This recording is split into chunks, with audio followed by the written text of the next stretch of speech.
तर मंडळी, आज आपण ना मस्तसा डोसा बनवणार आहोत। आपल्या इकडे ना साऊथ साइड डोसा ना खूप प्रकारे बनवतात। आज आपण तांदळाच्या पिठाचा डोसा बनवत आहोत आणि हे तांदूळ जे आहेत आपण रेशनचे तांदूळ घेतलेले आहेत आणि रेशनच्या तांदळाचा बघा इकडे मस्तसा डोसा सॉफ्ट तयार झालेला आहे। रेशनच्या तांदळाशिवाय बाकीचे कोणतेही तांदूळ घेऊ शकता, काही हरकत नाही।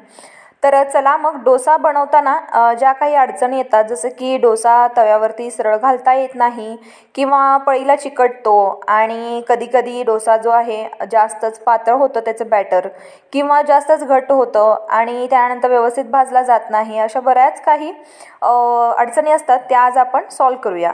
तर आता सर्वात पहिल्यांदा मी इकडे उडीद डाळ घेतलेली आहे 1 वाटी आणि ती 2-3 वेळा स्वच्छ धुवून मी भिजत ठेवलेली आहे। तर आता इकडे मी घेतलेले आहे रेशनचे तांदूळ, तुम्ही इकडे बघत आहात। तर रेशनचे तांदूळ मी इकडे 2 वाटी घेतलेले आहे।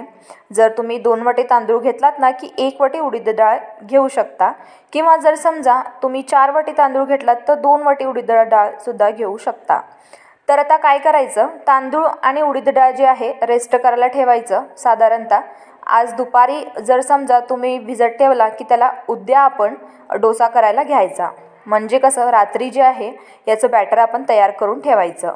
तर आता मी ना दुपारीच ठेवले होते रेस्ट करायला, साधारणतः 2 वाजताच्या दरम्यानी आणि त्यानंतर मग संध्याकाळी 9 वाजता असं मी याला बारीक करून घेतले, म्हणजे याचं बॅटर तयार करून घेतले।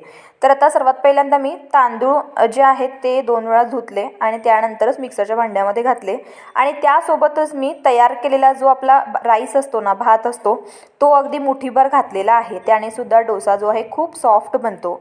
तर ते बॅटर मी बारीक करून घेतले आणि एका पातेल्यामध्ये घातले। त्यानंतर उडीद डाळ सुद्धा बारीक करून घेतले आणि पातेल्यामध्ये घातले।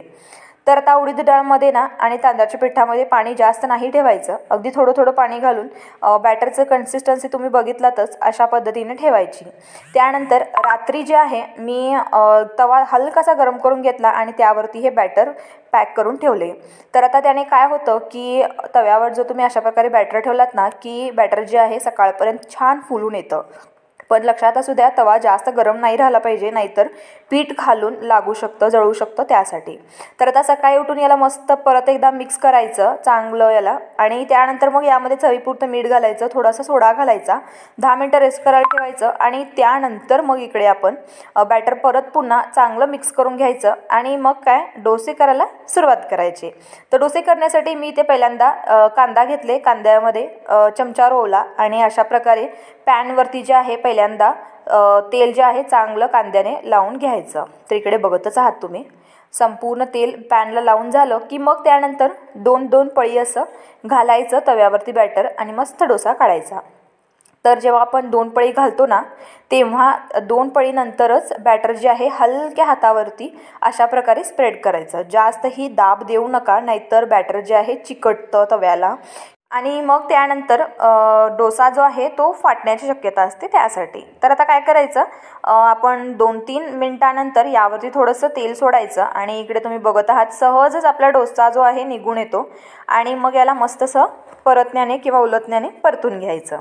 तर आता इकडे तुम्ही बघितलात, परतून घेतल्यानंतर परत मी याला 2-3 मिनटं आरतून परतून छान भाजून घेतले आणि ब्राऊन कलर रंगावरती डोसा जो आहे आपला तयार झाला। अशा पद्धतीनेच मी दुसरा डोसासुद्धा घालत आहे। पहिल्यांदा कांद्यानेच तेल लावायचं, कांद्याने तेल लावलात ना की डोस्याला छान असा सुगंधसुद्धा येतो। तर आता अशा पद्धतीने तुम्ही बघत आहात मस्त जाळीदार आपला डोसा तयार झालेला आहे आणि आलटून पलटून चांगलं याला भाजून घ्यायचं आणि मग त्यानंतर चटणीसोबत सर्व करायचं। तर आता चटणी जी आहे आपण इकडे खोबऱ्याची बनवलेली आहे, ओल्या खोबऱ्याची। तर चटणीची जर तुम्हाला रेसिपी हवी असेल तर मी लिंक दिलेला आहे, चेक करा। आणि मग त्यानंतर काय मस्त चटणी आणि डोसा जो आहे आपण एन्जॉय करायचा। तर इकडे तुम्ही बघत आहात अगदी सॉफ्ट, जास्तही मी जाड केले नाही डोसा आणि जास्त पातळसुद्धा केले नाही, मीडियममध्ये आपण हा डोसा जो आहे अगदी सॉफ्ट असा तयार केलेला आहे। कितीही तुम्ही याला दुमडा, अजिबात असं डोसा जो आहे तुटणार नाही।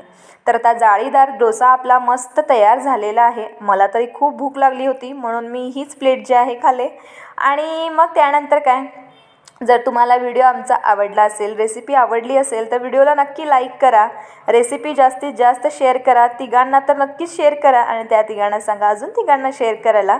चॅनलवर अजून नवीन आहात तर प्लीज सबस्क्राईब करा आणि मग काय, भेटू मग आपण पुन्हा अशाच एका नवीन चमचमीत रेसिपीसोबत. तोपर्यंत काळजी घ्या. धन्यवाद.